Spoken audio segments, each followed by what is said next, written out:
Certamente, torcedor do Vasco, estamos avançando para mais um vídeo e mais uma abordagem significativa neste espaço dedicado ao nosso querido clube. Poderia começar este vídeo de várias formas, incluindo a maneira que mais aprecio, que é introduzindo o tema principal desta discussão. Contudo, não posso deixar de abrir com uma informação importante. Recebemos a confirmação de que o Vasco da Gama não vendeu apenas um, mas sim 2 mandos de campo nesta edição do Campeonato Brasileiro. Para aqueles que não estão familiarizados, vender um mando de campo significa que o Vasco está transferindo uma partida de seu estádio, que é o local onde a torcida assiste às partidas no Rio de Janeiro. Isso envolve levar o time composto pelos jogadores de um lugar onde estão acostumados a atuar, que é precisamente o seu estádio, para outro local. Essa mudança também implica na alteração de todo um planejamento que envolve a estadia no hotel, onde a equipe se concentra, e posteriormente a locomoção até o estádio, que inicialmente seria o local da partida.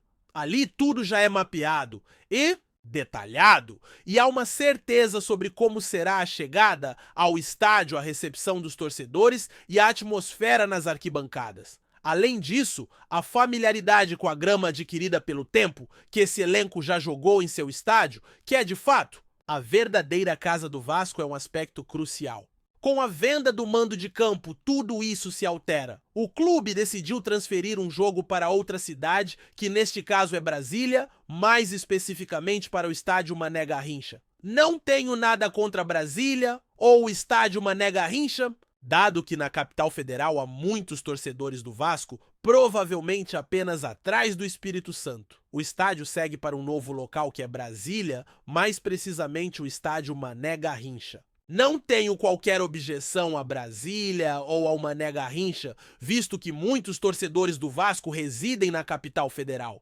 Talvez logo após o Espírito Santo, que abriga os capixabas, e Manaus, onde moram os manauaras, Brasília seja o local com o maior número de torcedores vascaínos. É sem dúvida um ponto forte para os cruzmaltinos. Não é surpreendente que os responsáveis pela arena tenham um grande interesse em adquirir os mandos de campo do Vasco, reconhecendo a expressiva torcida que existe ali. Contudo, caro torcedor vascaíno, na minha visão, é totalmente inaceitável remover um jogo da sua casa do estádio, onde o Vasco geralmente é o favorito, e levar essa partida para fora por razões financeiras. Essa decisão faz com que o Vasco da Gama, de fato, diminua sua relevância. O Vasco, que é um gigante tradicionalmente, era o clube cujos adversários costumavam vender o mando para arrecadar devido ao tamanho de sua torcida, mas agora se torna o clube que vende seu mando em busca de receita devido à disparidade técnica. Recentemente, em um campeonato estadual, várias partidas foram realizadas em locais afastados. Por que jogar longe de casa? O adversário percebeu que enfrentaria um jogo complicado contra o Vasco, uma partida em que deveria atuar como mandante em seu estádio. No entanto, por entender que seria um desafio técnico difícil, decidiu levar o jogo para longe, já que a possibilidade de derrota seria maior em sua própria casa. Perder lá ou aqui poderia ter consequências diferentes e preferiram perder em um local que assegura a receita. Essa tem sido a postura do Vasco, que, segundo informações, decidiu vender os 2 jogos mais desafiadores da competição, um contra uma equipe que tem se destacado e outro contra um rival histórico. Esses jogos são válidos por rodadas importantes do Campeonato Brasileiro, e o Vasco escolheu negociar esses 2 confrontos para Brasília. A diretoria classifica os 2 jogos mais desafiadores do Campeonato Brasileiro como sendo contra o Palmeiras e o Botafogo, atual campeão da Libertadores. O confronto com o Palmeiras está agendado para a 7ª rodada, enquanto o embate contra o Botafogo ocorrerá na 15ª rodada da competição. O clube decidiu deslocar essas 2 partidas para Brasília. Essa negociação foi realizada pela atual administração, que está sob a tutela de um responsável. A liderança do clube optou por ceder os mandos de campo para esses jogos do Campeonato Brasileiro. As informações revelam que o Vasco da Gama ficou satisfeito com os valores acordados, totalizando 4 milhões de reais, sendo 2 milhões por cada partida. Ademais, no jogo contra o Palmeiras, o Vasco pode receber uma bonificação adicional de R$ 500.000, caso o público presente exceda 50 mil torcedores. Essa é a meta estabelecida pela equipe, que optou pela venda dos mandos de campo, especialmente por motivos financeiros, mas também na tentativa de se conectar com os torcedores que vivem fora do Rio de Janeiro, buscando ampliar o alcance nacional do Vasco da Gama. Entretanto, é necessário destacar que, ao realocar esses 2 jogos para Brasília, o Vasco perde uma valiosa chance de conquistar vitórias, visto que jogar em casa oferece uma vantagem significativa. Se existia alguma possibilidade de triunfar sobre o Palmeiras e o Botafogo em seu estádio, essa alternativa é drasticamente reduzida ao transferir os jogos para a capital federal. A decisão da diretoria de levar esses confrontos para Brasília, sob a justificativa de se aproximar dos torcedores, gera questionamentos. Por que não concretizar essa venda com partidas contra adversários menos fortes? A realidade é que a intenção aparenta ser mais abrangente do que apenas a aproximação. A diretoria, ao considerar que Palmeiras e Botafogo são rivais difíceis de serem superados, decidiu vender esses jogos visando a receita gerada, pois, segundo a lógica, é preferível assegurar um retorno financeiro em um jogo que provavelmente será desafiador. Em relação ao confronto com o Madureira, trata-se de um jogo complicado onde o Vasco da Gama enfrenta uma grande possibilidade de derrota. Vamos negociar essa partida, pois ao menos conseguiremos um retorno financeiro. A postura da administração é deplorável, uma atitude que contrasta completamente com a grandeza do Clube de Regatas Vasco da Gama. Isso porque no ano anterior, quando houve a venda dos mandos de campo sob uma gestão anterior à atual diretoria, foi a primeira a se manifestar, a criticar, e agora se vê repetindo a mesma ação. O que será que dirão em uma coletiva? Vão se criticar? Certamente não. Existe um ditado que diz que pimenta nos olhos dos outros é refresco, e é exatamente isso que a diretoria fez, criticou o passado e agora repete a mesma prática durante sua gestão. É complicado para o torcedor vascaíno lidar com essa situação. Deixe sua opinião sobre esse cenário envolvendo a venda dos mandos do Vasco da Gama. Então, vascaíno, vamos começar essa conversa trazendo as informações. Quero dar as boas-vindas a todos que estão aqui pela primeira vez. Para aqueles que ainda não me conhecem, prazer, sou um dos responsáveis por este canal voltado aos torcedores vascaínos. Este é um espaço onde estamos diariamente com atualizações constantes e conteúdo focado no nosso time. Conto com seu apoio, pois isso é essencial para o crescimento e a divulgação do nosso conteúdo. Estamos enfrentando um pequeno problema. No momento dentro do a sua participação, suporte e reconhecimento são essenciais para o desenvolvimento e a divulgação do material. Neste momento, estamos enfrentando um pequeno obstáculo na plataforma, pois parte do conteúdo está sendo retida, o que pode impactar na frequência das notificações dos vídeos. Por isso é fundamental que você manifeste sua aprovação e verifique se a notificação está ativada em seu celular.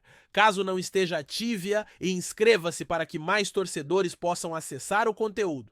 Agora vamos falar sobre as informações do time, começando pela programação semanal. O Vasco da Gama teve um dia de descanso recentemente após um amistoso e retornou ao centro de treinamento. Dependendo do momento em que você assistir ao vídeo, o treino pode estar em andamento ou já ter acontecido. Normalmente as atividades são programadas para a parte da tarde, por volta das 4 horas. Assim, nesta segunda-feira, o time treina à tarde e no dia seguinte o treino será pela manhã, seguindo essa rotina. Nos dias subsequentes, preparando-se para o confronto contra o Santos no sábado, também com treino matutino.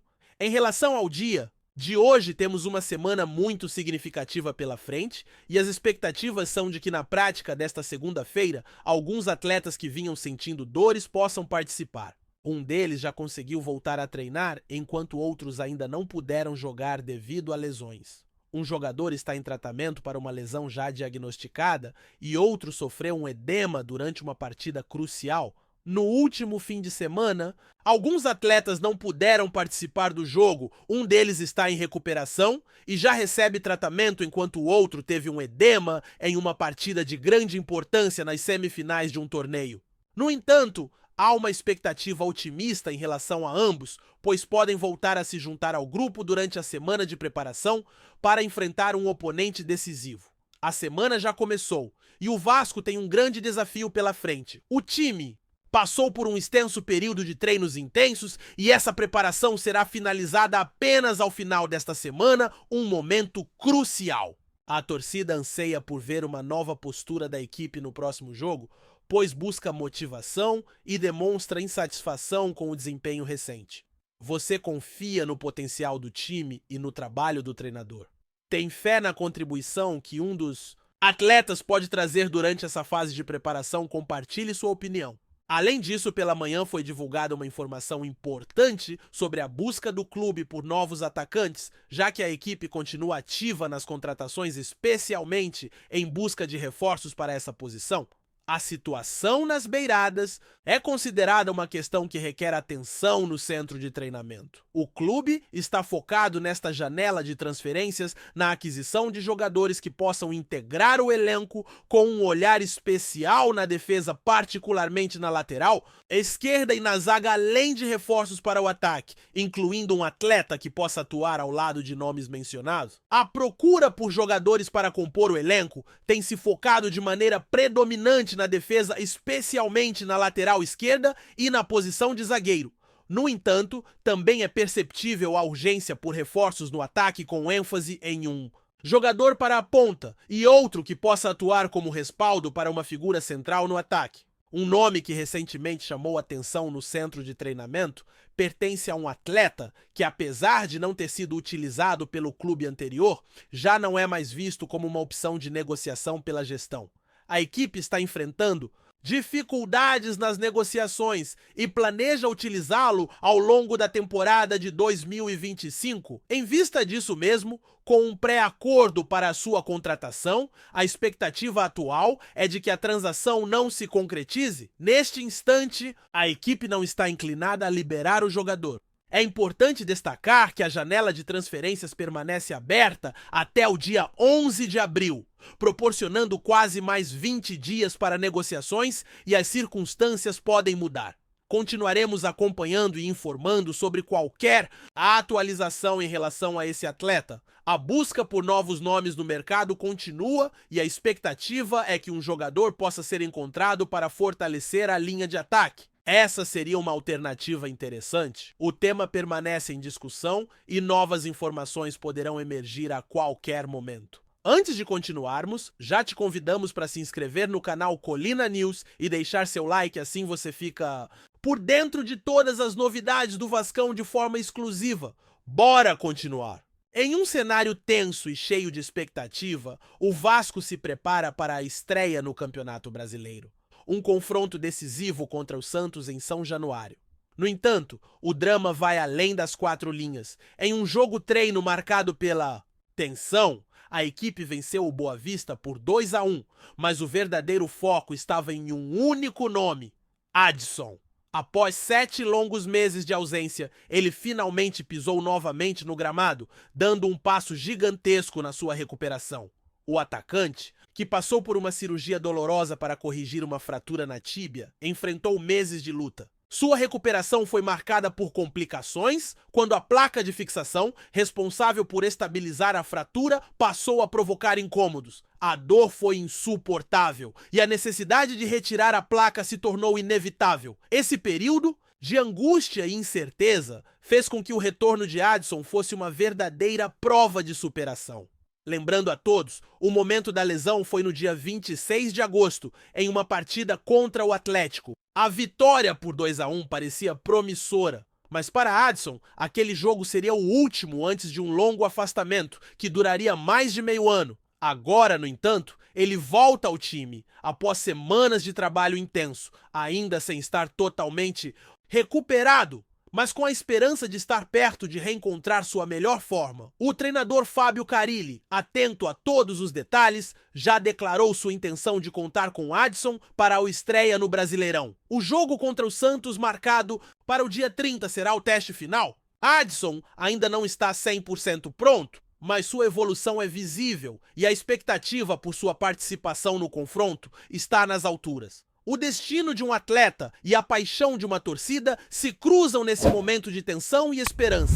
Trazemos notícias atualizadas do Vasco todos os dias. Inscreva-se no nosso canal e dê um like para continuar recebendo notícias exclusivas. Compartilhe também a sua opinião sobre essa notícia nos comentários. Isso é muito importante para o Vasco. Da Gama! Até o próximo vídeo.